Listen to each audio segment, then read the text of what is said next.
आम्हा हरीच्या दासा काही, आम्हा हरीच्या दासा काही भय नाही त्रैलोकी. देव उभा मागे पुढे उगवी कोडे संकट. जैसा केला तैसा होय धावे सोय धरुणी. देव उभा मागे पुढे उगवी कोडे संकट. तुका म्हणे असो सुखे, तुका म्हणे असो सुखे गाऊ मुखे विठोबा. देव उभा मागे पुढे उगवी कोडे संकट. विठ्ठला विठ्ठला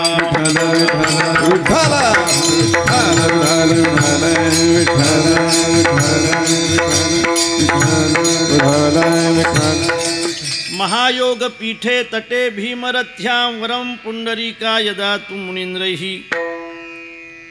समागत्य तिष्ठन्तमानन्दकन्दं परब्रह्मलिंगं भजे पांडुरंगं. पांडुरंगा करू प्रथम नमन, पांडुरंगा करू प्रथम नमन. दुसरे चरणा संतांची,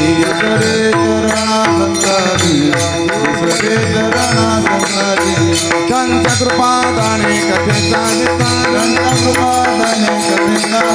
त्यांच्या कृपादाने कथेचा विस्तार. बाबाजी सद्गुरु दास तोता,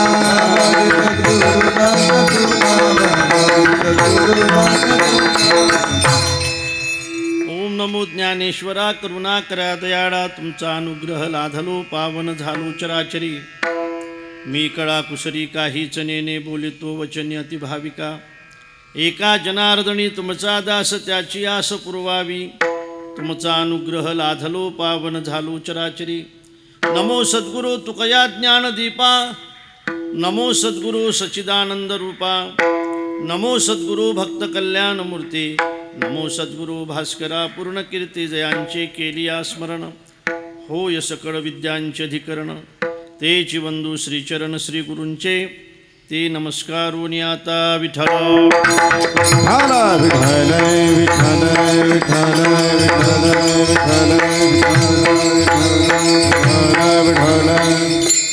आम्हा हरीच्या दासा काही भय नाही त्रैलोकी.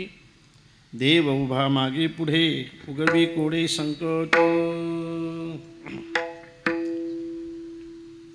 बोपेगाव या गावामध्ये हनुमंतरायच्या या पावन दरबारामध्ये गेल्या 55 वर्षापासून सुरू असलेल्या अखंड हरिनाम सप्ताहाचं यावर्षीचं हे 56वं वर्ष आहे. गेल्या 5 दिवसापासून सुरू असलेल्या अखंड हरिनाम सप्ताहाचा आजचा 6वा दिवस आहे. आणि या निमित्ताने खऱ्या अर्थाने ज्यांच्या मार्गदर्शनाखाली हा उत्सव चालू आहे ते आमचे हरिभक्तीपरायण रामकृष्ण महाराज या ठिकाणी उपस्थित आहेत. आपलं सगळ्यांचं खरं म्हणजे भाग्य आहे की आमचे भगुरे गुरुजी, आमचे हरिभक्तीपरायण कुंदन महाराज आणि मृदंगाचार्य भरत महाराज आपल्या सप्ताहामध्ये 7 दिवस मुक्कामी आहेत. असं वाटत होतं की चालच ऐकत राहा, नाही असं वाटत होतं ऐकत राहावं. म्हणून ऐकत राहावं असं जे गायन असते ना, जे म्हणणं असते ते अंतकरणापासून असते. आणि म्हणून ज्यांची कीर्तनाची साथ ही नेहमी अंतकरणापासून राहिली अशी आमची गुणीजन मंडळी या ठिकाणी उपस्थित आहेत. आमचे हरिभक्तीपरायण विश्वजित महाराज देशमुख, अभिजित महाराज विश्वजित अभिजित महाराज देशमुख, आमचे हरिभक्तीपरायण राहुल महाराज, आणखी कोण आहे राहुल महाराज, आणखी नवीनच धोतर नेसले ते नवीन धोतर नेसणारी माणसं लक्षात येतात. असे नवीन धोतर नेसलेले महाराज, त्यांचं नाव काय? अंकुश महाराज. अंकुश महाराज. या महाराजांचं नाव काय? अक्षय महाराज. अक्षय महाराज. या वैद्य महाराज. वैद्य महाराज. आणि आपण सगळेजण या ठिकाणी उपस्थित आहात. बऱ्याच दिवसापासून आमची भेट नव्हती. आमचे दत्तू नाना का अण्णा, अण्णा दत्तू अण्णा, काका दत्तू काका, बरं अण्णा काका, हो दत्तू काका या ठिकाणी उपस्थित आहेत, आमचे आव्हाड साहेब आहेत, आमचे बाळासाहेब आहेत, आमचे स्कॉर्पिओवाले पाटील आहेत. आहे का स्कॉर्पिओ आहे का? आपण सगळेजण या ठिकाणी अत्यंत प्रेमाने उपस्थित आहात. आजचा आपल्या सप्ताहाचा हा 6वा दिवस आहे. हे वाक्पुष्प प्रभुचरणी समर्पित करण्याचा हा सुयोग आहे आणि हे वाक्पुष्प प्रभुचरणी समर्पित करण्याच्या निमित्ताने निवडलेला जो अभंग आहे तो जगद्गुरू जगत्वंदनीय महाराष्ट्रभूषण संत शिरोमणी संत सम्राट वैराग्यमूर्ती श्री संत तुकोबारा यांचा 4 चरणाचा अत्यंत महत्त्वाचा असा अभंग आहे. विठ्ठल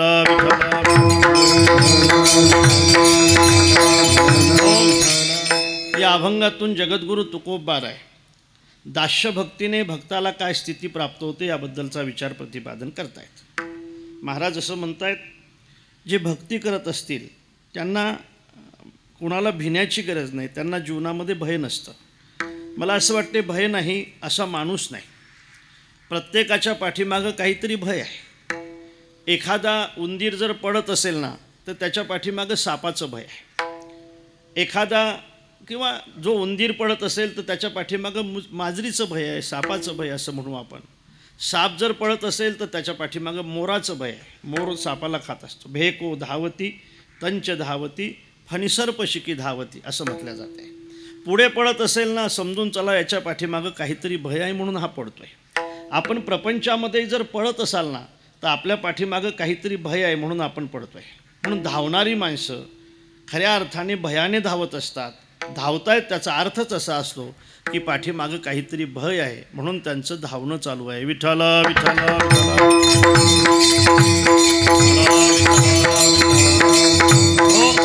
शास्त्र असं सांगते, भोगे रोग भयम. एखादा माणूस जर भोगी असेल तर त्याला रोगाचं भय आहे, लक्षात ठेवा. हो, पण भोग असा असतो महाराज, तो इच्छा नसताना सुद्धा काय करावं मन आवरत नाही. म्हणून त्या ठिकाणी खरं म्हणजे बऱ्याचदा असं विचारलं आहे अर्जुनाने भगवंताला की अथकेन प्रयुक्तोयम पापैचरती पुरुष हा अनिच्छन्नपी वार्ष्णेय बलादिव नियोजिता. असं कोण नियोजन करते यांचं? अथकेन प्रयुक्तोयम पापैचरती पुरुष हा, असं का करतायत बो हे लोक? पाप कळत असून सुद्धा पाप का करताय? त्याने त्यावेळेला सांगितलं कामयेश क्रोधयेश रजोगुण समुद्भवा महाशनो महापापना. हे याच्याकडून पाप करून घेत आहेत.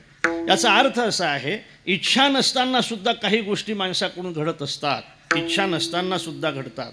बऱ्याच गोष्टी अशा असतात, इच्छा नाही क्रोध करण्याची पण माणसाकडून एखाद्या वेळेला क्रोध येऊन जातो. इच्छा नसताना सुद्धा ज्या काही गोष्टी घडत असतात ना त्यांची कारणं भगवंताने अर्जुनाला सांगितले. काय करू देवा?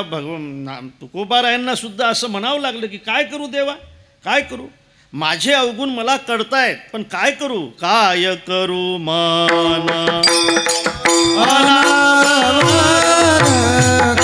करू मन काय करू मन काय करू मन माझे मजा कळते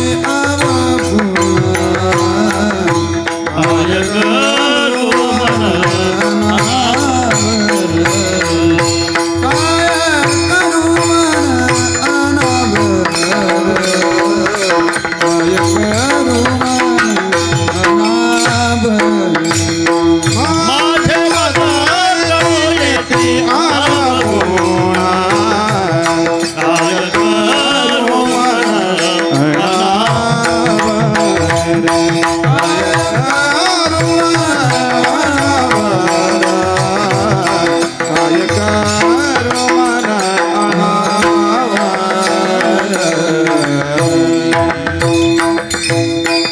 माझे अवगुण मला समजतात देवा पण काय करू मन अनावर. काका खरं सांगा, पेढे खाणं चांगलं आहे का? पेढे खाणं चांगलं आहे का?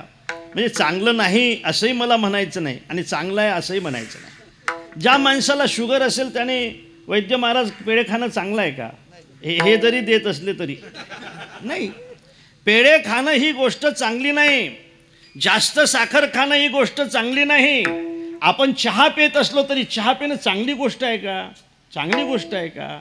मी तर बऱ्याचदा सोडला. आज सकाळी सोडला होता मी. बाळासाहेबाच्या घरी घेतला. सकाळी सोडला होता. सकाळी सोडलेली गोष्ट संध्याकाळी घेण्याची इच्छा होती. याचं कारण आहे काय करू मन अनावर. चांगली गोष्ट आहे का महाराज? चहा पिणं गोष्ट चांगली नाही. जास्त साखर खाणं ही गोष्ट चांगली नाही. 40च्या समोर माणसाने पांढरे पदार्थ टाळले पाहिजेत. पांढरं दूध जास्त घ्यायचं नाही. पांढरा भात जास्त खायचा नाही. जेवढे जेवढे काही पांढरे पदार्थ असतील तेवढे 40च्या नंतर टाळले पाहिजेत असं आयुर्वेद सांगतो. पण बऱ्याचदा हे सगळं घडते ना, याचं कारण आहे काय करू मन अनावर. काय करू काय चांगली गोष्ट आहे काय? खरं सांगा हे मला दृष्टांत म्हणून सांगा. चांगली गोष्ट आहे का महाराज? काय लिहिल्या जाते या गोष्टीबद्दल? काय लिहिल्या जाते?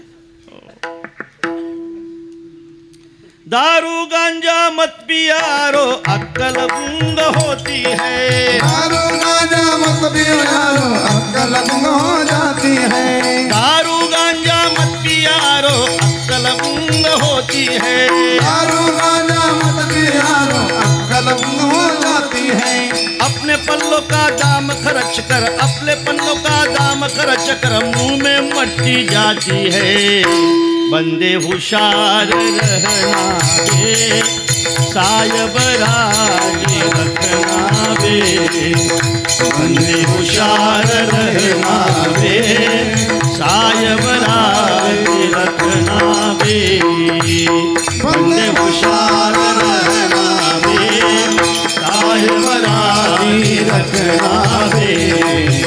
बंदे होशियार रहना बे, साहिब राजी रखना बे. चांगली गोष्ट नाही महाराजी. पण असा पावसाचे दिवस असले की माणसाचे पाय तिकडे वळल्याशिवाय राहत नाहीत. काय करू मन अनावर. काय करू मन अनावर. माझे मज कडो येती अवगून, काय करू मन अनावर. आणि म्हणून विठ्ठल विठ्ठल. चांगली गोष्ट आहे का महाराज? चांगली गोष्ट आहे. आमचे काही महाराज मंडळी दृष्टांत सांगत असतात. एक माणूस घरी आल्यानंतर पिऊन आला आणि पिऊन आल्यानंतर तो आपल्या सौभाग्यवतीला म्हणत होता. तर पिलेला माणूस तो म्हटला मी जर मुख्यमंत्री झालो ना सगळा महाराष्ट्र बदलून टाकेल आणि पंतप्रधान झालो देश.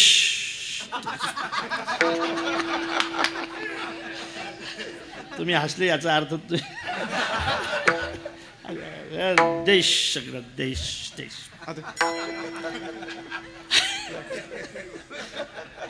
ती बाई म्हटली किती पिला तो आपण. महाराष्ट्र देश नंतर बदला तुम्ही लुंगी म्हणून माझा परकोर घातला तो बदला अगोदर.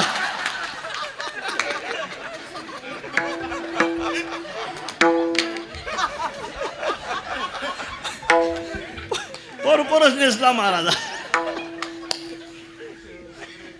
माझे मज कडो येती अवगून, काय करू मन अनावर. ही आपली समस्या आहे.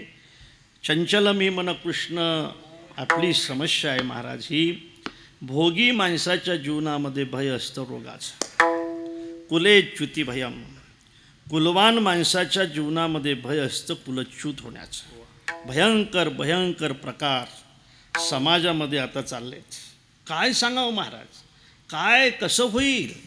अगोदर काका सगळं आम्हाला मुलांना सांगावं लागत होतं. आता मुलींना सांगावं लागतं की असं करू नका, असं करू नका.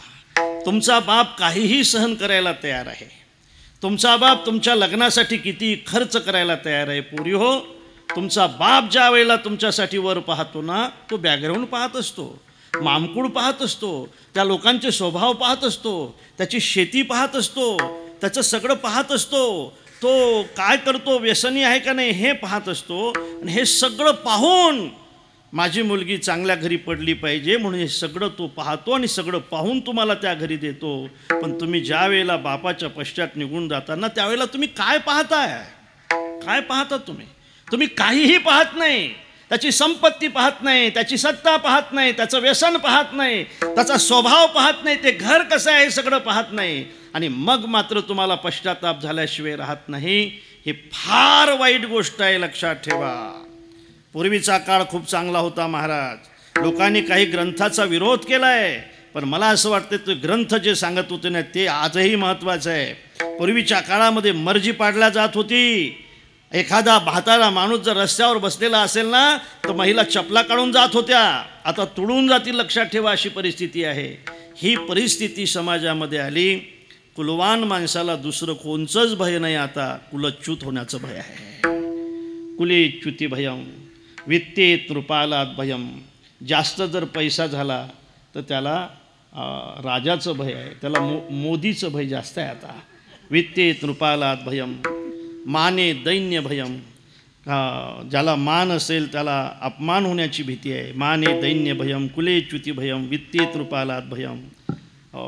भोगे रोग भयम कुलेच्युती भयम वित्तेत रूपालात भयम. पुढे शास्त्रे वाद भयम. शास्त्रार्थ करणाऱ्या माणसाला, विद्वान माणसाला एखादा वादी भेटेल का काय, आपल्याला जिंकेल का काय याची भीती आहे. जिंकणारी माणसं असतात, वादी माणसं असतात. त्याच्या विद्वत्तेला एखादा जर प्रतिस्पर्धी भेटला तर त्याचं त्याला भय आहे. भय कोणाला नाही. सर्व वस्तू भयान्वितम भुवी नृणाम विष्णू पदम निर्भयम किंवा वैराग्यमेवा भयम. वैराग्यशील माणसाचा भय नाही आणि खऱ्या अर्थाने भगवंताची भक्ती करणाऱ्याला भय नाही. विठ्ठल विठ्ठल विठ्ठल. हा हा हा हा. अरे इथंच काय भय नाही. त्रैलोकी भय नाही. त्रैलोकी भय नाही.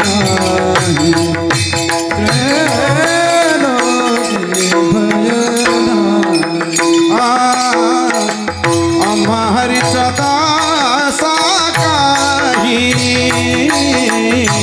आम्हा हरिचा दासा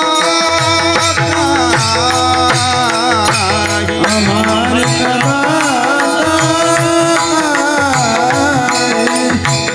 आम्हा हरिचा दासा भाय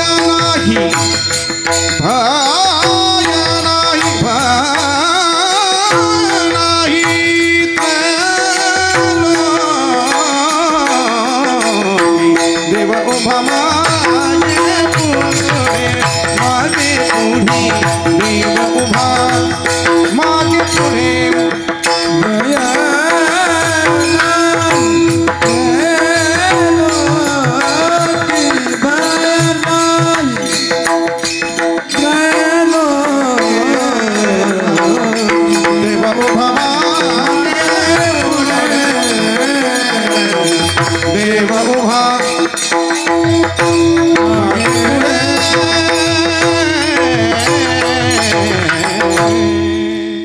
आम्ही हरीचे दास आहोत.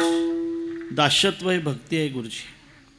दास्यत्व ही जशी भक्ती आहे, नवविधा भक्तीमध्ये दास्यत्व एक भक्ती आहे. श्रवणम कीर्तनम विष्णुस्मरणम पादसेवनम अर्चनम वंदनम दास्यम सख्यम आत्मनिवेदनम. या नवविधा भक्तीतली पहिली भक्ती श्रवण आहे. सज्जनानो, आपण जे श्रवण करताय ना ते श्रवण जर तुम्ही अत्यंत प्रेमाने करत असाल तर हे श्रवण तुम्हाला मुक्त केल्याशिवाय राहणार नाही. लक्षात ठेवा. श्रवण ही पहिली पायरी आहे. श्रवणापासून सुरुवात आहे. शब्दप्रमाण हे महत्त्वाचं प्रमाण मानलं जाते. प्रत्यक्ष, अनुमान, शब्द, उपमान, अर्थापत्ती आणि अनुपलब्धी हे 6 प्रमाणं जसे सांगितले ना त्यातलं सर्वात महत्त्वाचं प्रमाण जर कोणचं असेल तर शब्द प्रमाण आहे. आणि म्हणून तुकोबारायसुद्धा एका ठिकाणी असं म्हणतायत की आम्हा घरी धन शब्दाचीच रत्ने. शब्द हे अत्यंत महत्त्वाचे आहेत महाराज. आपल्याला छत्रपती शिवाजी महाराज जे समजून दिले ना ते प्रत्यक्षाने नाही, ते अनुमानाने नाही, शब्दाने समजून दिले. आपल्याला जगद्गुरू तुकोबाराय जे समजून दिलेत ना ते सुद्धा शब्दाने समजून दिले. निळोबारायांच्या शब्दाने आपल्याला समजून दिलं की प्रयाण काळी देवे विमान पाठविले. निळोबारायांनी आपल्याला सांगितलं की प्रयाण काळामध्ये माझ्या तुकोबारायासाठी भगवंतानी विमान पाठवलं. आता निळोबारायचं मानायचं का यायचं मानायचं काही माहीत नाही. मानायचं कोणाचं. आणि म्हणून आज छत्रपती शिवाजी महाराजांचा 351 राज्याभिषेक सोहळा.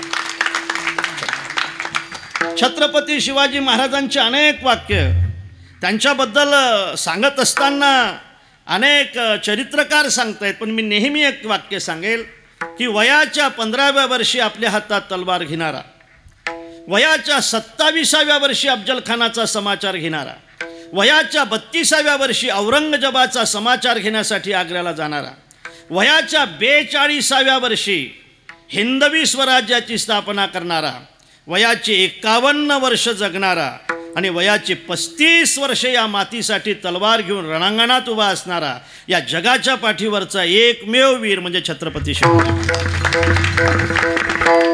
जिंकावं वा कटून मरावं हेच आम्हाला ठावं, जिंकावं वा कटून मरावं हेच आम्हाला ठावं, जिंकावे वा कटून मरावं हेच आम्हाला ठावं, लढून मरावं मरून जगावं हेच आम्हाला ठावं, लढून मरावं मरून जगावं हेच आम्हाला ठावं, देशापायी सारे विसरू, देशापायी सारे विसरू, माया ममता नाती, शूर आम्ही सरदार आम्हाला काय गुणाची भीती, शूर आम्ही सरदार आम्हाला काय गुणाची भीती, काय कुणाची भीती, काय कुणाची भीती.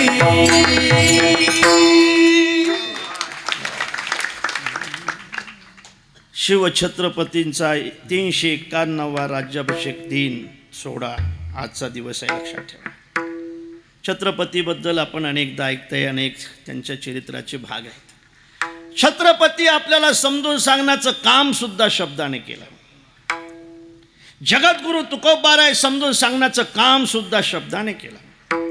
ज्ञानोबारायांना समजून सांगण्याचं काम सुद्धा शब्दानेच केलं ना. रेड्या मुखी वेद बोलविला, गर्भवती ज्यांचा हरविला,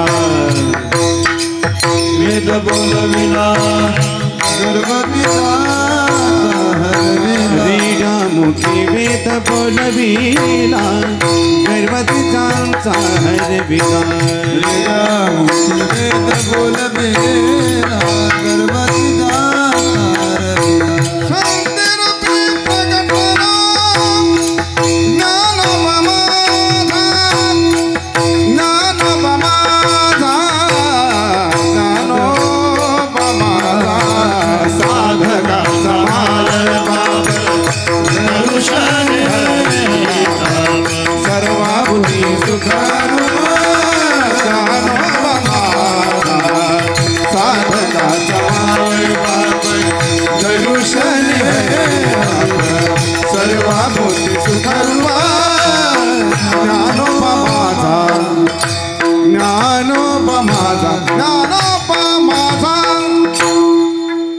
जगद्गुरु तुकोबारायांना समजून देण्याचं काम ज्या शब्दाने केलंय, ज्ञानोबारायांना समजून देण्याचं काम ज्या शब्दाने केलं, अरे पांडुरंगाला समजून देण्याचं काम सुद्धा शब्दानेच केलं ना. नेनो ब्रह्ममार्ग चुकले, उघडे पंढरपुरा आले, भक्ते पुंडलिके देखिले, भक्ते पुंडलिके देखिले, उभे केले विटेवरी, उभे केले विटेवरी, तो हा विठोबा निधान, तो हा विठोबा निधान. शब्द महत्वाचे आहेत.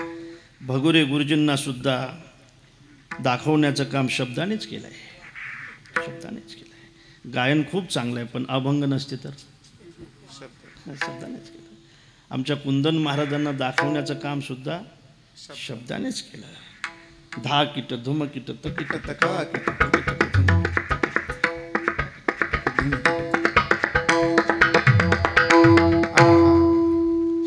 नाहीत हे.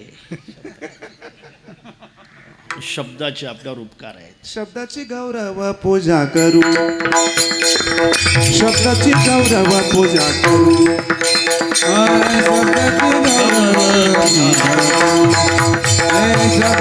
गौरव पूजा. तुका म्हणे शब्दाची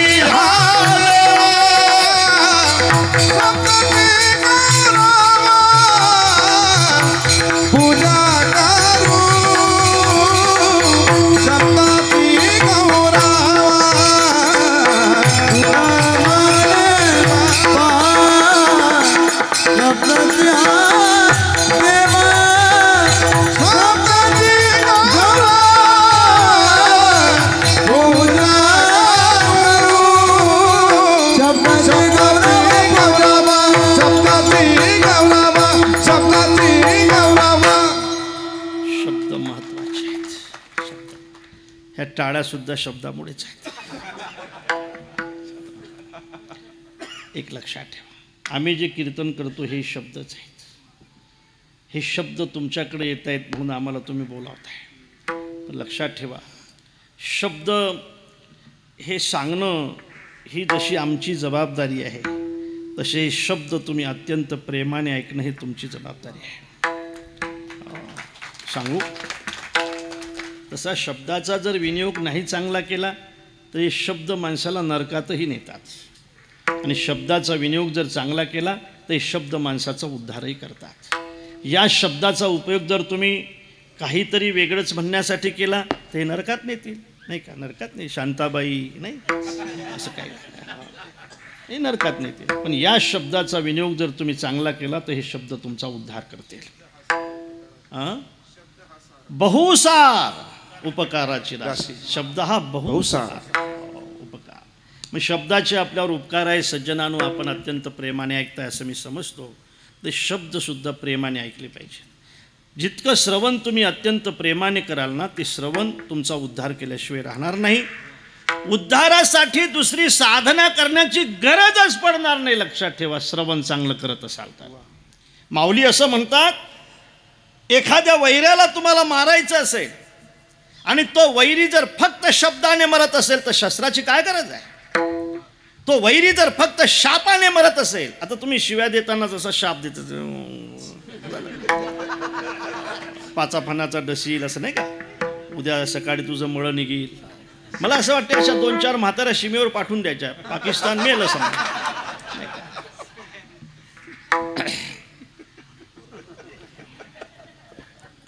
शब्दच आहेत. विठाला विठाला विठाला. अरे पण शिव्याने जर एखादा वैरी मरत असेल, शब्दाने जर एखादा वैरी मरत असेल, तर त्या ठिकाणी शस्त्राची काय गरज आहे? त्या ठिकाणी शस्त्राची गरज काय? महाराज असं म्हणतात, मंत्रेची वैरी मरे तरी का बांधावी कटारे. अरे रोग जाय दूध साखरे तरी कडुनिंब का प्यावा. शब्दाने जर वैरी मरत असेल तर हातामध्ये शस्त्र घेण्याची काय गरज आहे? आणि आमच्या काकाकडचे पेळे खाऊन जर रोग जात असेल तर कडुलिंब पिण्याची काय गरज आहे? काय गरज? पेळ्याने जर जात असेल तर त्याची काय गरज आहे? तसं पुढे ऐका, मनाचा मारू न करता, इंद्रिया दुःख न देता, इथ मोक्ष असे आईता श्रवणाची माझी. श्रवणाचे मी से पैसावे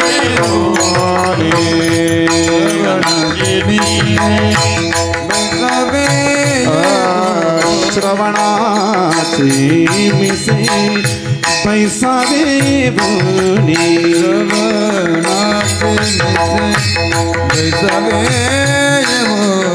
साम्राज्य भुवनी सुखीनाथ, साम्राज्य भुवनी सुखीनाथ, साम्राज्य भुवनी सुखीनाथ, सुखीनाथ. गेला अलंकार नाम ज्ञानेश्वरी गीता अलंकार नाम ज्ञानेश्वरी गीता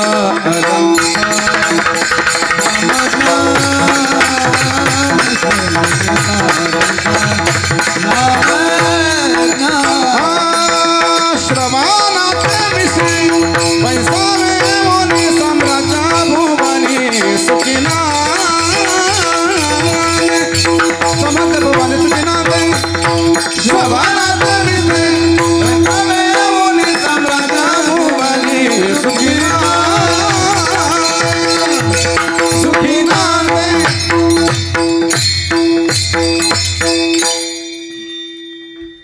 नाथ महाराज असं म्हणतात, आपला जास्त वेळ घेणार नाही, पण आपला मुलगा हरवल्यानंतर खऱ्या अर्थाने 5 वर्षापासून तुमचे आणि तुमच्या मुलाची ताटातूट आहे. तो घरातून निघून गेलाय. बसा खाली, बसा काका, खाली बसा, बसा खाली बसा. 5 वर्षापासून तुम्हाला सोडून निघून गेला. 5 वर्ष झाले त्याची बातमी नाही, त्याचा निरोप नाही, फोन नाही. पण मला असं वाटतं एखादा भिकारी तुमच्या घरी येऊन जर त्याची वार्ता सांगत असेल तो आहे, तर तुम्ही किती प्रेमाने ऐकसाल, किती प्रेमाने ऐकसाल तुम्ही. तुम्हाला विचारतो मी, तुमचा मुलगा 5 वर्षापासून तुमच्या घरात नाही, तुम्हाला सोडून निघून गेला. तुमचा राग आला त्याला, 10वीत नापास झाले म्हणून त्याला चापट मारली तुम्ही, रागारागाने निघून गेलाय तो. तुम्ही रडत होता, पण त्याला मात्र तुमची आठवण येत नव्हती. त्याने फोन केला नाही, त्याने निरोप दिला नाही. तुम्ही मात्र रडून रडून खऱ्या अर्थाने बस तुमचे डोळे गेलेत. पण तो मात्र घरी यायला तयार नाही. एखादा भिकारी तुमच्या घरी आला, त्याला भीक वाढण्यासाठी तुम्ही गेलात, त्याने तुम्हाला पाहिलं, त्यावेळेला तुम्ही रडत होता. त्याने विचारलं, ताई का रडतंय आपण, मला रडकं भीक नको, मी पुढच्या घरी जाईल. त्यावेळेला तुम्ही त्याला सांगितलं की दादा तुला भीक वाढायसाठी मी रडत नाही रे, माझं पोरगं मला सोडून गेले म्हणून रडतंय. 5 वर्ष झाले घरी नाही. ती आई आहे मी त्याची, माया आहे मी त्याची, मी किती वाट पाहत असेल. आणि म्हणून त्याने सांगावं, कसा आहे ताई तुझा मुलगा, तिने त्याचं वर्णन करावं. आणि त्याने म्हणावं की त्याच्या गालावर मोस आहे का म्हटले आहे, तोच माझा मुलगा आहे, चिंता करू नको, आहे तो, दिसलाय मला, मी त्याला घरी आणून दिल्याशिवाय राहणार नाही. असं जर तुम्हाला एखादा भिकारी सांगत असेल तर तुम्ही असं म्हणाल का की थांब दादा, थोडं नळाखाली बकेट लावलेली आहे, तू नळ बंद करून येतो मग तुझं ऐकतो, असं म्हणाल का तुम्ही. असं म्हणाल का तुम्ही की थोडी भाकरी टाकलेली आहे, थोडी करपून जाईल, ती जरा परतून येतो, असं म्हणाल का तुम्ही.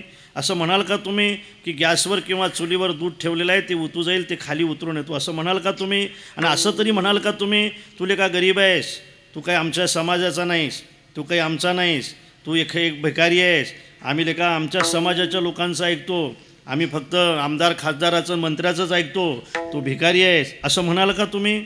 असं म्हणाल का तुम्ही. तो भिकारी असला, तुमच्या हरवलेल्या मुलाची वार्ता, सापडण्याची वार्ता तुम्ही जितक्या प्रेमाने ऐकताय ना, तितक्या प्रेमाने जर तुम्ही हरिकथा ऐकत असाल तर ही कथा तुमचा उद्धार केल्याशिवाय राहणार नाही. चुकल्या पुत्राची शुद्धी वार्ता, शुभ ऐके जेवी माता, तेने आदरे हरिकथा आणि संत कथा परिसावी. त्या प्रेमाने जर तुम्ही कथा ऐकत असाल तर हे श्रवण तुमचा उद्धार केल्याशिवाय राहणार नाही. लक्षात आलं ना. मग कोणाचं आहे, कुठले महाराज आहेत, नाही का, काय वयाचे आहेत, असा कधीही विचार करायचा नाही. महाराज रामायण तुम्ही ऐकताय ना, त्याले पहिले वक्ते कोण आहेत लक्षात आलं तुमच्या. रामायणाचे पहिले वक्ते कोण. अरे रामायण पहिल्याने कोणाला सांगितलं, कोणी सांगितलं, काहीच माहीत नाही तुम्हाला. सांगा ना, म्हणजे माहीत असेल ते तर सांगा. वाल्मिकजीने,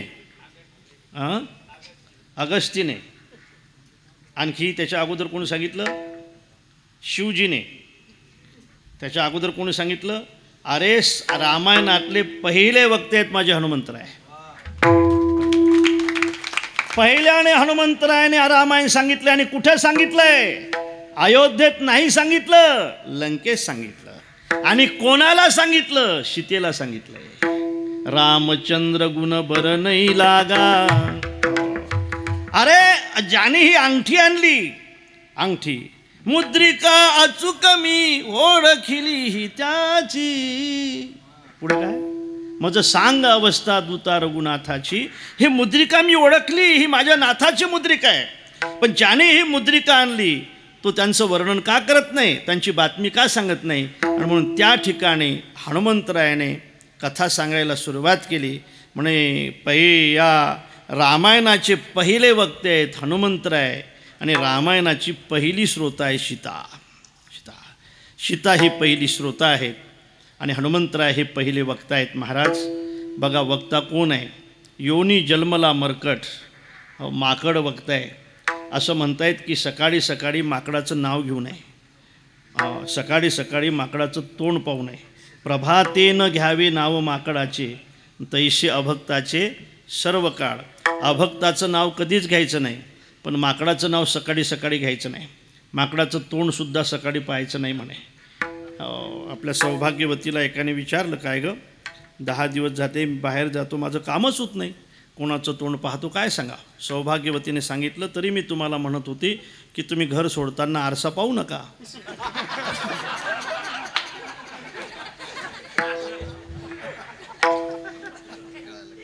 कोणाचं तोंड पाहणार आहे सकाळी? माकडाचं. तुम्ही पाहता ना? तुम्ही पाहता का नाही? अरे आरसा पाहता का नाही? कोणाचं तोंड पाहू नये.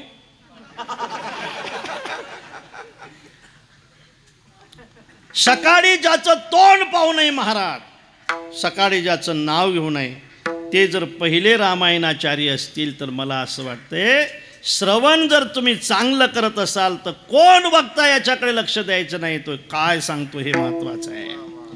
आणि म्हणून श्रवण ही पहिली भक्ती आहे, ती अत्यंत प्रेमाने केली पाहिजे. अत्यंत प्रेमाने श्रवण केलं पाहिजे. आलास ना, बसलास ना, सगळं घर विसरून केलं पाहिजे. महाराज सांगू का, आपली सत्ता संपत्ती वैभव सगळं ज्या ठिकाणी तुम्ही चपला काढताय त्या ठिकाणी काढून ठेवलं पाहिजे.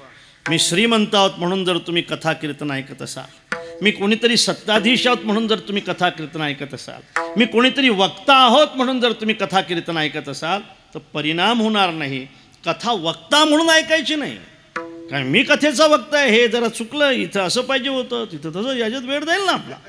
म्हणून खाली बसलेला वक्ता नसतो, श्रवण करत असेल ना त्यावेळेला तो श्रोताच असतो.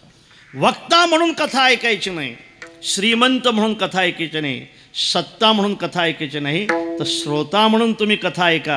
ही कथा तुमचा उद्धार केल्याशिवाय राहणार नाही. श्रवण पहिली भक्ती आहे.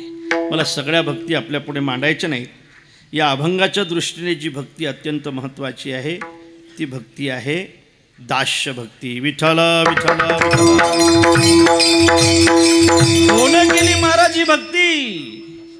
दासत्व निकाट हनुमंत केले, दासत्व निकाट हनुमंत केले, दासत्व निकाट हनुमंते पै केले, दासत्व निकाट हनुमंते पै केले, मनोनी चरण म्हणून देखिले राम चरण. श्रवणे विश्रांती याचक सकाळ झाली ते विश्रांती मनोनी देखील रामचरण, मनोनी रामचरण झाली ते विश्रांती याचक विश्रांती विश्रांती याचक सकळा सकळा. हनुमंतरायाने दास्य भक्ती स्वीकारली. दास्य भक्ती ही अत्यंत कठीण आहे महाराज. ते मालकाच्या मनाप्रमाणे करावं लागते, ती खरी दास्य भक्ती आहे. आपल्या मनाप्रमाणे मालकाची भक्ती तुम्ही कसं करणार? मालकाची सेवा आपल्या मनाने कशी काय करणार? त्याच्या मनाने ती सेवा झाली पाहिजे ना. मालकाच्या मनाने जर तुम्ही सेवा करत असाल तर ती सेवा तुमचा उद्धार केल्याशिवाय राहणार नाही. पतीची सेवा असली पाहिजे पण पतीच्या मनाप्रमाणे असली पाहिजे ना. शिष्याची सेवा असली पाहिजे पण गुरुच्या मनाप्रमाणे असली पाहिजे ना. सेवकाची सेवा असली पाहिजे पण मालकाच्या मनाप्रमाणे असली पाहिजे ना. तशी भक्ताची सेवा असली पाहिजे पण भगवंताच्या मनाप्रमाणे असली पाहिजे ना. त्याला आवडली पाहिजे ना. ते आपल्या मनाप्रमाणे सेवा त्याला आवडणार नाही. महाराज एका बाईला पतिव्रता व्हायचं होतं. ती म्हटली आज मला पतिव्रता व्हायचं आहे, तुम्ही जास्त जास्त जेवण करा. काडीच हातात घेतली महाराज. जाऊ द्या, मी काही जास्त दृष्टांत सांगणार नाही. पण मला असं वाटतं की पतिव्रता होण्यासाठी सुद्धा पतीच्या मनाप्रमाणे सेवा केली पाहिजे ना महाराज. विठाला पतीची या मनोभावा न चुके हेची परमसेवा. किंवा स्वामीची या मनोभावा. स्वामी असतील, आपले मालक असतील, आपले गुरु असतील, आपले पती असतील, त्याच्या मनाप्रमाणे केलेली सेवा ही खरी सेवा आहे. हे खरं दास्यत्व आहे. आणि ते दास्यत्व जर कोणी केलं असेल तर ते माझ्या हनुमंतरायाने केलं. आणखी दास्यत्व कोणी केलं असेल तर लक्ष्मणाने दास्यत्व केलं. लखनजीचं दास्यत्व थोडक्यामध्ये मला सांगू द्या की ज्या वेळेला रामप्रभूला 14 वर्षाचा वनवास झाला, ही बातमी ज्यावेळेला लक्ष्मणाला समजली त्यावेळेला रामप्रभू कौसल्याच्या सदनी होते. आणि ही बातमी समजल्यानंतर लखनजीला अत्यंत राग आला. रागारागाने लखनजी रामप्रभूकडे गेले. आज रामप्रभूचं आणि कौसल्याचं दर्शन न घेता रागारागाने रामप्रभूच्या समोर उभे राहिले आणि रागारागाने अंगुली निर्देश करून विचारत होते, दादा मी ऐकतो ती गोष्ट खरी आहे? म्हटले हा लखन खरी आहे. तुमच्या लक्षात आलं मी काय बोलतोय ते? दादा मी ऐकतो ती गोष्ट जर खरी असेल तर फार मोठा अन्याय आहे. हा लखन ही गोष्ट खरीच आहे. दादा अन्यायाला जर वेळीच प्रतिबंध नाही केला तर तो अन्याय शिरजोर होत जातो आणि काही दिवसांनी अन्यायच न्याय बनत असतो. तो अन्याय घरातला असो, तो अन्याय गावातला असो, तो अन्याय तालुक्यातला असो, महाराष्ट्रातला असो वा देशातला असो, अन्यायाला वेळीच प्रतिबंध करणं अत्यंत महत्त्वाचं असते महाराज. अन्याय जर वाढत गेला तर काही दिवसांनी अन्यायाला न्याय म्हणण्याची पाळी प्राप्त होते. मुलाचे अन्याय जर वाढत गेले, धीरे धीरे वाढत गेले, त्याच्यावर जर तुम्ही पांघरून टाकत राहिले ही जात, मुलं वाया जातात ना, त्याचं कारण ही जात जास्त आहे महाराज, जास्त आहे. आणि म्हणून अन्यायाला जर वेळीच प्रतिबंध नाही केला तर तो अन्याय शिरजोर होत जातो. माझ्या यशोदा मैयाने सुद्धा कन्हैयाचा अन्याय सहन नाही केला, नाही सहन केला. कान पकडला, कान. माती खाल्ली मूर्खा, शरम नाही वाटत? राजा व्हायचा आहे तुला भविष्यामध्ये, माती खातो आतापासून, आतापासून माती खातो, भविष्यामध्ये तू खडी खाशील, डांबर खाशील तू.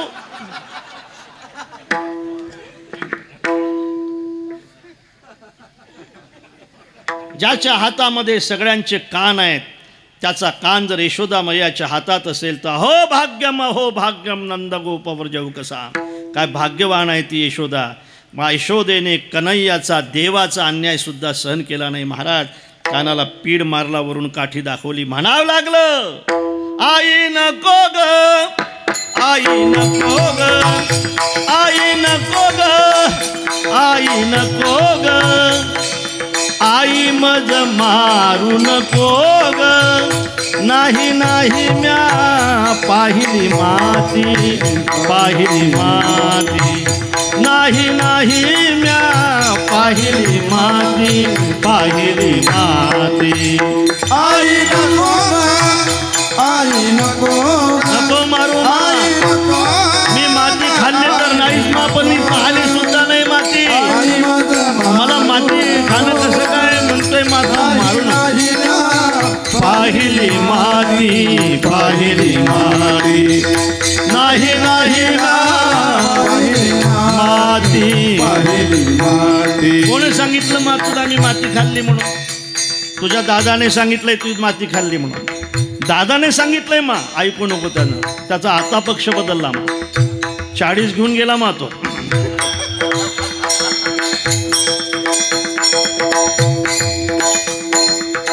बळीराम तो तुझ भेटला, बळीराम तुझा भेटला, तोही माझा पक्षपाती, तोही माझा पक्षपाती.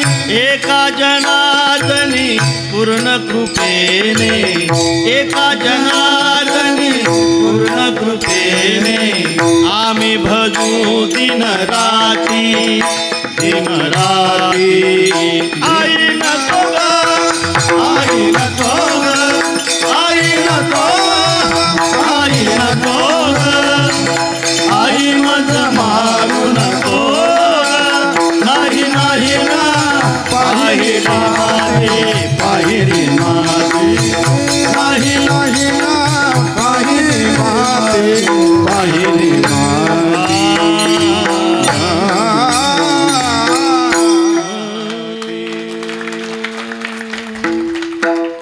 पहाडी आहे का पहाडी मलाही तेवढाच येते म्हणून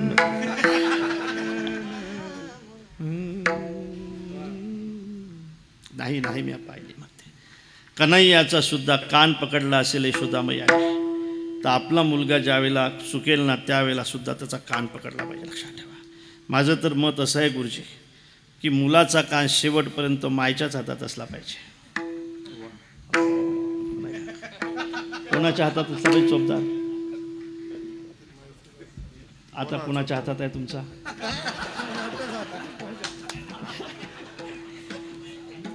आई आहे का? मग आता कोणाच्या हातात आहे तुमचा कान?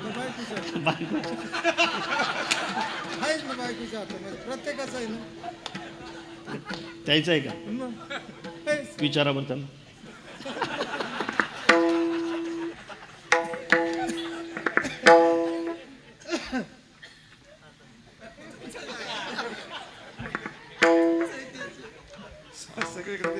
सगळं तेच वाटतं सगळं सज्जन. खरं सांगतो तुम्हाला, ज्याला चांगलं जगायची इच्छा असेल ना तर त्याचा कान आई आहे तोपर्यंत तरी आईच्या हातात असला पाहिजे. लग्न झाल्यानंतर सुद्धा आईच्याच हातात असला पाहिजे. मी तर असं म्हणतो की बायको अशी त्याची बाजूने उभी असली पाहिजे, तो माईच्या समोर उभा असला पाहिजे. त्याचा प्रभाव सगळ्या तालुक्यात काय जिल्ह्यात काय कुठेही असला पाहिजे. त्याची श्रीमंती फार मोठी असली पाहिजे, त्याच्याकडून काहीतरी चूक झालेली असली पाहिजे. आईने कान धरून त्याच्या श्रीमुखामध्ये काढली पाहिजे महाराज. आणि बायकोच्या देखत ज्यावेळेला हे आपल्या आईची थापड सहन करेल ना तर हा बैल शेवटपर्यंत कोणाच्या ताब्यात जाणार नाही. लक्षात ठेवा. आईची थापड जर सहन नाही केली तर या बैलावर कुणीतरी ताबा मिळवल्याशिवाय राहणार नाही. याचा अर्थ असा आहे की कन्हैयाची चूक झाली. अन्यायाला जर वेळीच प्रतिबंध नाही केला, अन्याय शिरजोर होत जातो. दादा कुणाबद्दल बोलतो मी? लक्ष्मणाबद्दल बोलतोय. ज्याने तुमच्यावर अन्याय केला असेल, ज्याने तुम्हाला वनवास दिला असेल, त्याला मी अखंड वनवासामध्ये पाठवल्याशिवाय राहणार नाही. कोणाचं ऐकून वनवासामध्ये चाललात दादा तुम्ही? प्रोत्साहितो यं कैकय्या संतुष्टो यदिन पिता अमित्रभूतो निस्संगम बध्यताम वध्यतामपि.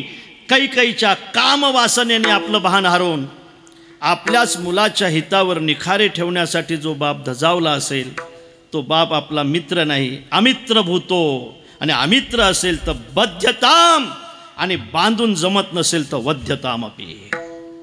याचा अर्थ असा आहे, जो बाप देशाच्या विरोधात आहे, जो बाप देवाच्या विरोधात आहे, जो बाप धर्माच्या विरोधात आहे महाराज, तो बाप असला तरी बध्यताम, आणि बांधून जमत नसेल तर वध्यतामपि.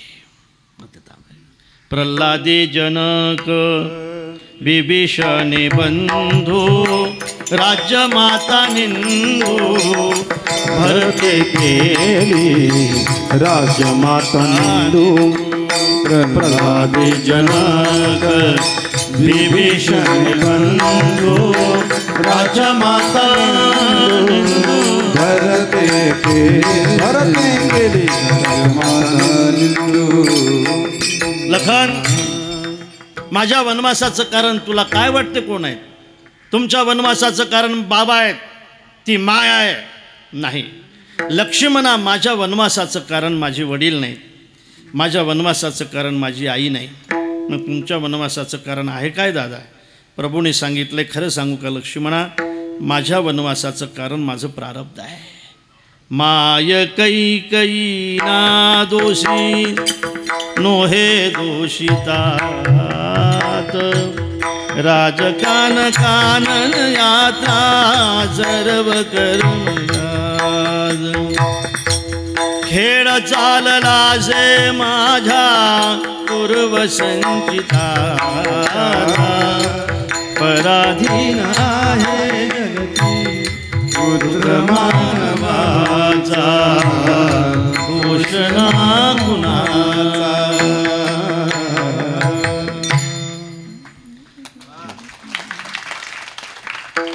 बरं वाटलं जरा, सगळे यांच्यासाठीच होतं, आता आमच्यासाठी. माझं प्रारब्ध माझ्या वनवासाचं कारण असल्यामुळे मला वनवासात जावं लागेल. लक्ष्मण, आता मी परत येईल. अयोध्या अनाथ असूनही असं जर तुला वाटत असेल तर तुला अयोध्येमध्ये राहावं लागेल. आत्ता 14 वर्ष पूर्ण होतील, आता मी परत येईल असं लक्ष्मणाला ज्यावेळेला रामप्रभू सांगतायत. लखनजी ऐकायला तयार नाहीत. मी दास्यभक्ती सांगतोय महाराज. लखनजीला सुमित्रा मातेच्या भेटीसाठी पाठवल्या जाते. मला सांगायला खूप वेळ नाही, पण सुमित्रा माता लखनजीला विचारते, लखन, हा माहीत नाही ना सुमित्रेला अयोध्येमध्ये काय चाललं हे सुमित्रा मातेला माहीत नसल्यामुळे लखनजी वल्कले धारण करूनच सुमित्रा मातेकडे जात आहेत आणि सुमित्रा मातेच्या समोर उभे राहतात. सुमित्रा माता विचारते, लक्ष्मणा, हा शरम नाही वाटत? कशाची माँ? तुला माहीत नाही की आज माझ्या राघवचा राज्याभिषेक आहे म्हणून? हा मग ज्या दिवशी माझ्या राघवचा राज्याभिषेक आहे का त्या दिवशी मी तुझ्या अंगावर राजवैभवी पोशाख पाहणार होती. वनवासाचा पोशाख धारण करून माझ्या समोर उभा राहिलाय तू. लक्षात ठेव लक्ष्मणा, माझ्या राघवच्या गादीबद्दल तुझा विचार जर अनुचित असेल तर तुला अयोध्येत राहण्याचा अधिकार नाही. वनवासात निघून जा. ऐकताय ना आपण? वनवासात जाण्यासाठी चालू आहे. का जात नाही? सगळा वृत्तांत ज्यावेळेला समजला त्यावेळेला सुमित्रा माता कैकेयीला दोष लावते आणि सुमित्रा माता लक्ष्मणाचा हात आपल्या हातामध्ये घेते आणि लक्ष्मणाला म्हणते, लक्ष्मणा, मग माझा राघव जर वनवासात जात असेल तर तुझं अयोध्येत काय काम आहे? रामम दशरथम विद्धी माम विद्धी जनकात्मजा अयोध्याम अटवम विद्धी गच्छतात येता सुखम. आजपासून तुझी आई मी नाही, आजपासून तुझी आई जानकी आहे. आजपासून तुझे वडील दशरथ नाहीत, आजपासून तुझे वडील श्रीराम आहेत. जा बाबा जा. तात तुम्हारी मातुबाई देही पिता राम सब भाती स्नेही. तात तुम्हारी मातुबाई देही पिता राम सब भाती स्नेही. तात तुम्हारी मातुबाई देही पिता राम सब भाती स्नेही. भाती स्नेही भाती स्नेही. माझ्याकडे कशाला आला लक्ष्मणा? मा तुझी आज्ञा घ्यायला आलो. माझ्या दुधाचा हिशोब तू मला दिला नाही. माझ्या दुधाचा हिशोब मला तेव्हा मिळाला असता की जेव्हा तू मला न विचारता वनवासामध्ये निघून गेला असता. आणि ज्यावेळेला लखनजी पुढे चालतायत सुमित्रा मातेचा धीर जातो महाराज. सुमित्रा माता एका खांबाला पकडते आणि आपल्या पोराची आणि आपली भेट आता 14 वर्षानंतर होईल. वनवास आहे तो, म्हणून सुमित्रा माता त्या ठिकाणी गहिवरते आणि आणखी आवाज देते, लक्ष्मणा, हा माझ्या राघवची सेवा करण्यासाठी 14 वर्ष वनवासात चाललाय तर दादा तू? म्हटले, हा माझ्या राघवची सेवा करत असताना तुझ्या स्वप्नामध्ये राग, रोष, ईर्ष्या, मद आणि मोह येऊ नये. स्वप्नामध्ये येऊ नये हा स्वप्नामध्ये सुद्धा येऊ नये लक्ष्मणा. स्वप्न केव्हा पडत असते झोपल्यानंतर पडत असते ना. झोपल्यानंतर जर स्वप्न पडत असेल आणि स्वप्नामध्ये हे दोष येऊ नये अशी जर माझ्या माईची इच्छा असेल तर सुमित्रेचा लखन आजच प्रतिज्ञा करते की 14 वर्ष झोपणारच नाही तर स्वप्न कसं पडेल हे दास्यत्व आहे. हे दास्यत्व हरीच्या दासा. हे दास्यत्व हे दास्यत्व हे दास्यत्व अशाच पद्धतीने माझे हनुमंतराय सुद्धा करतायत. हनुमंतरायने ज्या वेळेला माझ्या प्रभूचं दास्यत्व स्वीकारलं आणि हनुमंतरायला ज्या वेळेला लंकेमध्ये पाठवलं, लंकेमध्ये निघाले माझे हनुमंतराय.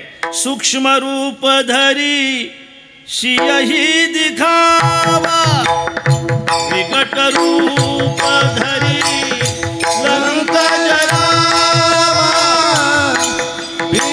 भीम रूप धरी असुर संहारे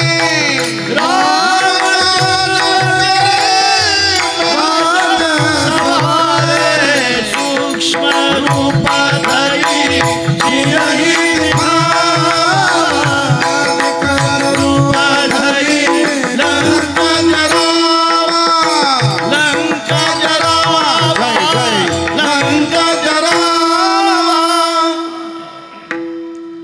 सूक्ष्म रूप धारण करून अनेक संकट पार करत करत हनुमंतराय लंकेमध्ये गेले.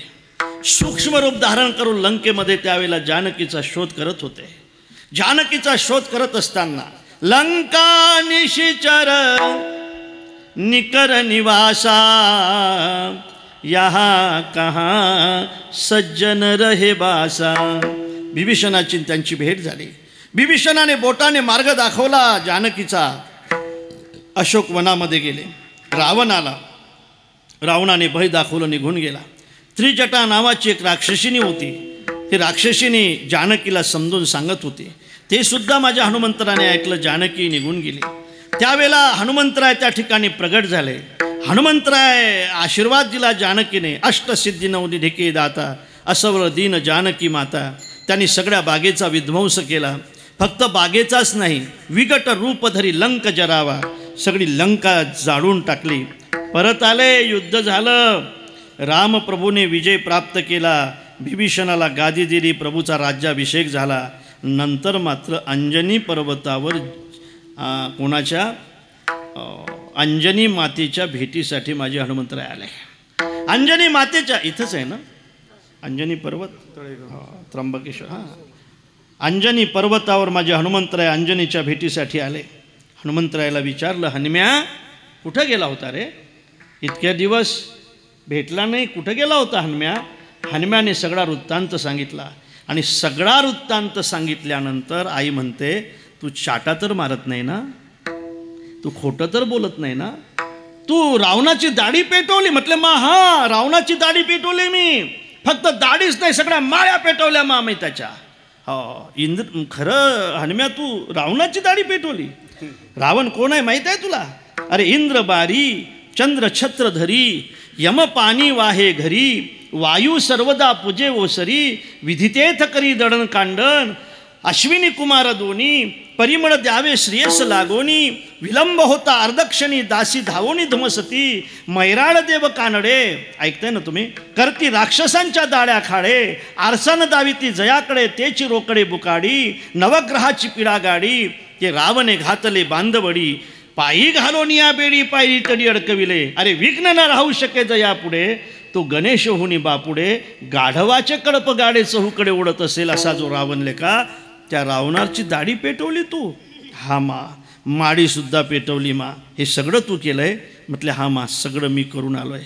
खरं सांगतो मा, तुझी शपथ घेऊन सांगतो की मी हे सगळं करून आलो आहे मा, तुझ्या आशीर्वादाने. रामप्रभूचं काम करून आलो आहे मा. हे म्हटल्यानंतर एवढा मोठा प्रताप मुलाने केल्यावर आईला कसा आनंद होणार नाही महाराज. माझ्या अंजनी मातेने त्या ठिकाणी हनुमंतरायाला आलिंगन दिले. अंजनी मातेचे डोळे पाणावले. थरथर त्या ओठाने हनुमंतरायाला अंजनीने विचारलं, खरं हनुम्या, हे सगळं करताना तुला भय का वाटलं नाही रे? तुला भीती का वाटली नाही रे? तुला भय का वाटलं नाही रे? तुला भीती का वाटली नाही? त्यावेळेला हनुमंतरायाने दिलेलं उत्तर म्हणजे या अभंगाचं प्रथम चरण. देव उभा आम्हा हरीचा दास काही, आम्ही हरीचे दास आहोत महाराज. आम्हाला त्रैलोक्यामध्ये हरीचा दास काही,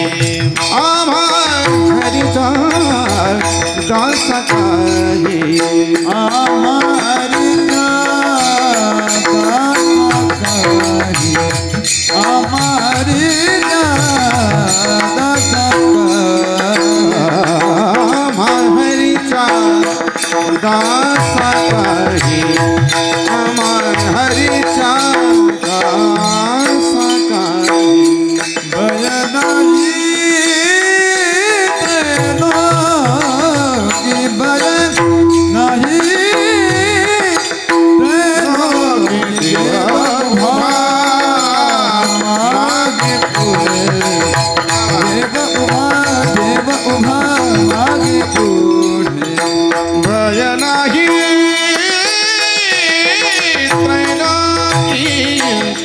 भय नाही त्रैलोकी देवभुवा मागे पुढे देवभुवा मागे पुढे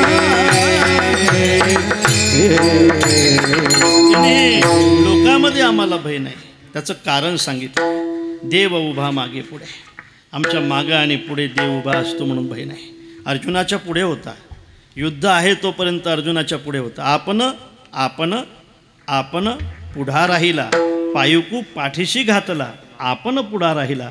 पुढे होता. देखा नवलत या प्रभूचे अद्भुत प्रेम भक्ताचे की सारथ्यपण पार्थाचे करीतू असे. सारथ्य केलं त्याने. 18 दिवस सारथ्य केलं. जोपर्यंत युद्ध चालू होतं त्यावेळेला अर्जुनाला पाठीमागं ठेवून आपण पुढे राहिला. युद्ध संपलंय महाराज. सगळे मारला गेले. आणि ज्या वेळेला नंतर त्या ठिकाणी रथ आला. अगोदर उतरत होता हा नौकर असल्यामुळे अगोदर उतरत होता. अर्थात सारथी असल्यामुळे अगोदर उतरून मग त्या ठिकाणी पाठीमागं जात होता. अर्जुनाचा हात पकडत होता महाराज.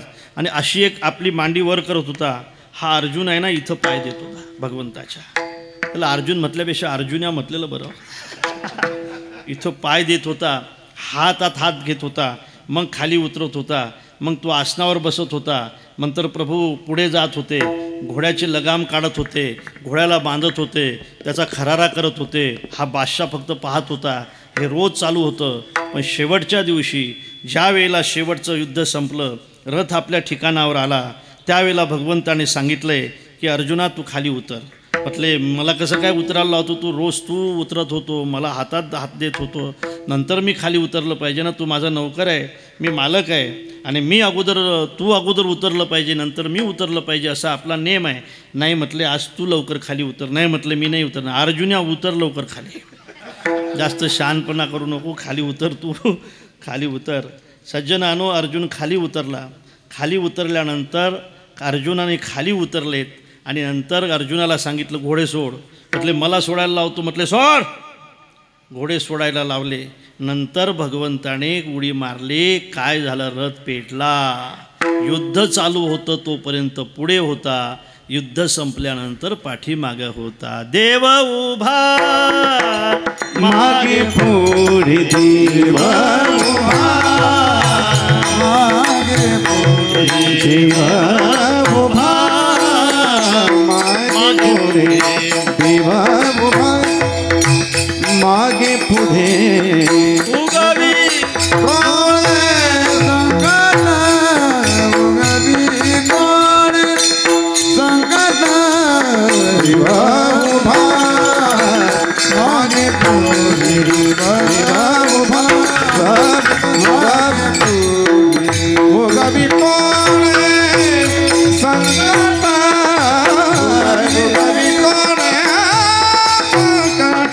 देवा उभा मागे पुढे देवा उभा देवा उभा मागे पुढे.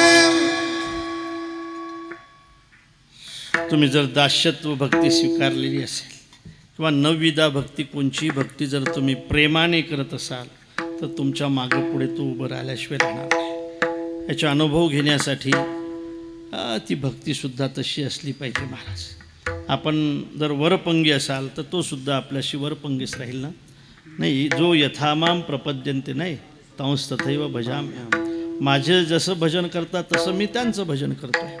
खरं म्हणजे ते जर वरपंगी असतील तर मी सुद्धा त्याच पद्धतीने त्यांच्याशी राहतो ना. आणि म्हणून खऱ्या अर्थाने अत्यंत मनापासून जर तुम्ही त्याच्याकडे प्रार्थना करत असाल तर मला असं वाटतं की तो आपली इच्छा पूर्ण केल्याशिवाय राहत नसतो महाराज. फक्त आपली इच्छा विधायक असली पाहिजे. त्याचं मळं जावं अशी जर आपली इच्छा असेल तर तो कशी काय पूर्ण करेल? खरं म्हणजे आपली इच्छा विधायक असली पाहिजे. ते एकतर देशासाठी असली पाहिजे, देवासाठी असली पाहिजे, नाही तर धर्मासाठी असली पाहिजे. स्वार्थी इच्छा तो कशी पूर्ण करेल महाराज? आणि म्हणून खऱ्या अर्थाने आपली इच्छा जर चांगली असेल आणि आपल्यावर जर एखादं संकट आलं ना तर तो मागं पुढे उभे राहून आपलं संकट निवारण केल्याशिवाय राहत नाही. याचा अनुभव खरं म्हणजे भक्ताला येत असतात. आपण जर भक्त असाल तर आपल्यालासुद्धा असे अनुभव येत राहतील. छोटे छोटे का असत ना पण ते अनुभव असतात. आपली इच्छा जर प्रामाणिक असेल ना ना आपण जर ते करत असाल तर आपली इच्छाही तो पूर्ण करत असतो आणि त्याच्यावर काही संकट आलं तर तो मागं पुढे उभा राहत असतो. देव उभा मागे पुढे उगवी कोडे संकट. अनेक संकट तो आपले निरसन करतो. आपल्यावर काय संकट येतात हे आपल्याला माहीत नसते, पण मला असं वाटते आपण जर भक्ती करत असाल तर ते संकट तो निरसन करण्याचं काम करत असतो. लक्षात ठेवा. अनुभव छोटे छोटे का असत ना, पण परमार्थ करत असताना हे अनुभव घेणं अत्यंत महत्त्वाचे असतात. घेत असाल तर तो मागं पुढे उभं राहून आपल्याला धीर देतो, आपलं संकट निवारण करतो.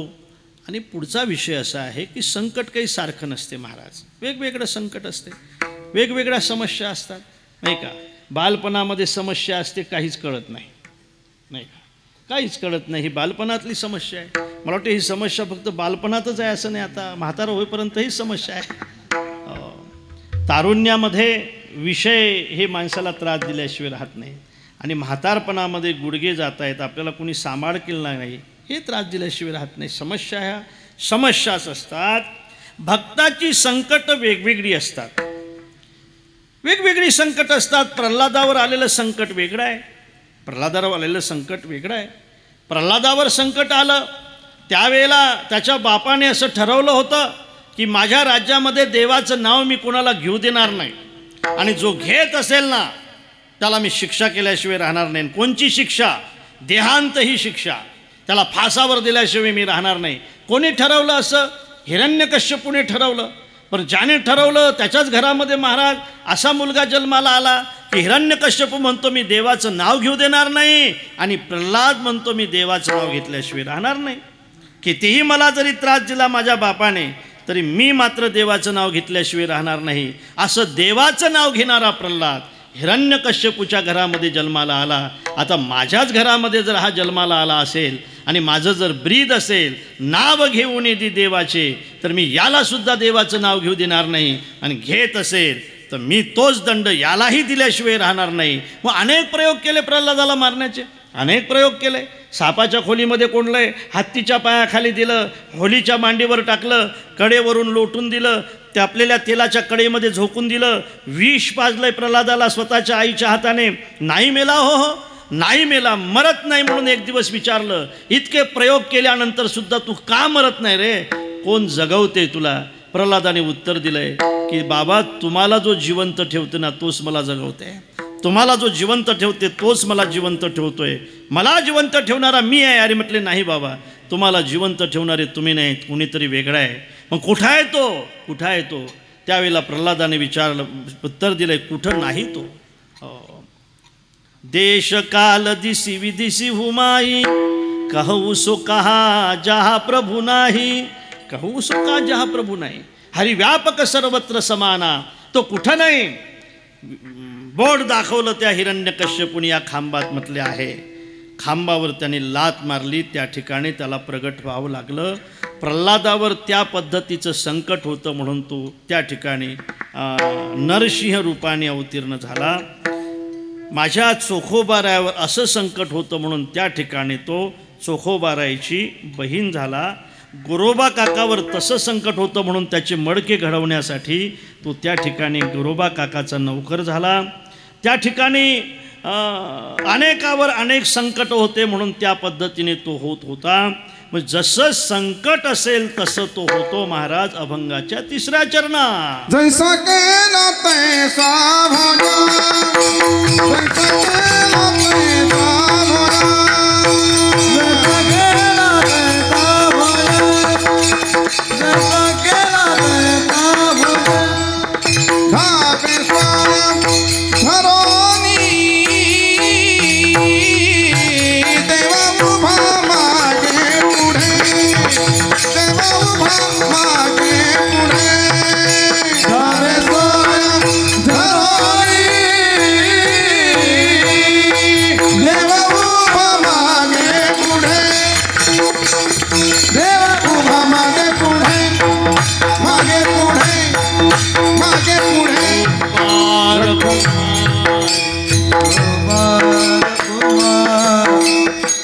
विठोबार कुमार, कुमार, विठोबा उपमा